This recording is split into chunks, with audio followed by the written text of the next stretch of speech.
এটাই সেই হেরা গুহা। এই গুহায় আমার নবী করিম সাল্লাল্লাহু আলাইহি ওয়াসাল্লাম ধ্যানমগ্ন ছিলেন। এখানে অনেকে নামাজ পড়তেছে, এখানে কোরআন নাজিল হয়। ইয়া নবী, এইখানে আমার নবীর পরশ লেগে আছে রে ভাই, এখানে আমার নবীর পরশ লেগে আছে, এখানে আমার নবীর কদম লেগে আছে, এইখানে আমার নবী বসে ধ্যান করছে, এইখানে ধ্যানে ছিলেন আমার নবী। এইটাই সেই জায়গা, এখানে ধ্যান করতেন আমার নবী, এই গুহায়। এখানে কোরআন নাজিল হয়েছে, সেখানে দুইবার সৌভাগ্য হয়েছে। আল্লাহ, আল্লাহ, আল্লাহ,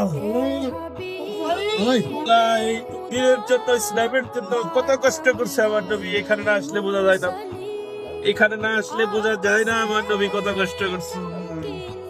এখানে না আসলে বুঝতে পারবেন না আমার নবী কত কষ্ট। ধর্ম প্রতিষ্ঠা করার জন্য এই গুহায় পবিত্র কোরআন নাজিল হয়েছে, এই হেরা গুহা, এইখানেই, এই জাবালের পাহাড়ে।